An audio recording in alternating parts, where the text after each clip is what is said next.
Good afternoon and welcome to VFM's 3 p.m. news. I am your presenter, Rajiv Providence. First, on the local scene, the Sustainable Grenadines Inc., Susgren, is extending vital support to the Union Island Environmental Alliance as part of post-Hurricane Beryl recovery efforts, with funding provided by the SVG Conservation Fund. The alliance will receive 57,500 EC dollars to assist 8 of its members re-equip its team with field gear, uniforms, and office supplies, and complete the construction of its office. Susgren says the support aims to strengthen the alliance capacity to continue its environmental work on Union Island following the storm's impact. The organization wished the UIEA success as it moves forward with the recovery project. Minister of Agriculture Saboto Caesar has congratulated Guyana's Mohamed Ibrahim on his appointment as the new Director General of the Inter-American Institute for Cooperation on Agriculture ICA. In a statement, Minister Caesar praised Ibrahim's dedication to agricultural development and regional cooperation, describing his appointment as a milestone for Caribbean representation on the global agricultural stage. He said Ibrahim's experience and commitment to innovation and sustainability make him an excellent choice to lead the organization. Minister Caesar also reaffirmed St. Vincent and the Grenadines' partnership with ICA in advancing sustainable agriculture, food security, and resilience across the region. Still on the local scene, the Royal St. Vincent and the Grenadines Police Force is investigating a deadly house fire in Maho Camden Park. The blaze broke at concrete home. Firefighters later discovered the body of 72-year-old Kelvin Murray inside the building. He was pronounced dead at the scene by the district medical officer. Police say investigations are continuing into the cause of the fire and extend condolences to Murray's family and friends. On to news in the region. Government representatives from 12 Caribbean countries gathered in Barbados on October 30th to 31st to strengthen regional collaboration on climate resilience and sustainable land management in partnership with the Global Environment Facility GEF and the Green Climate Fund GCF.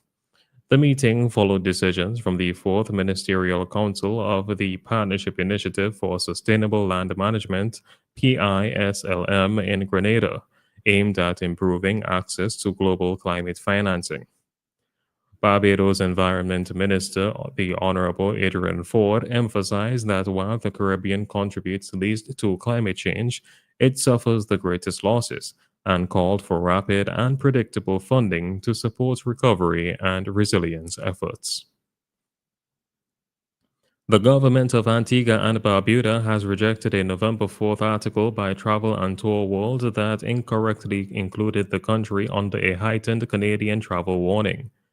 Global Affairs Canada continues to advise visitors to take normal security precautions, the lowest advisory level with no recent changes. The government emphasized that Antigua and Barbuda remains politically stable with a strong democracy, independent courts, and low crime rates well below the Caribbean average. Violent incidents are rare, and the islands continue to be regarded as safe and welcoming for tourists, including Canadians who frequently visit or reside on the islands. Authorities have called on the publication to correct its report and reminded travelers that Antigua and Barbuda remains a safe, law-abiding destination. Finally, on the international scene, heavy Israeli airstrikes and artillery shelling continue across southern Gaza, leaving nearly all residents displaced and around 81% of buildings damaged, according to United Nations Relief and Works Agency UNRWA. Despite a ceasefire deal, border crossings remain closed, preventing essentially humanitarian aid and reconstruction materials from reaching the area. Israeli raids in the West Bank have also intensified, with homes demolished and roads bulldozed, and several Palestinians, including minors, detained. Settler attacks have left elderly Palestinians injured while the overall security situation remains volatile. The humanitarian crisis in Gaza is deepening with water supplies at catastrophic levels, only 17 of 88 wells operational and the central desalination plant out of service.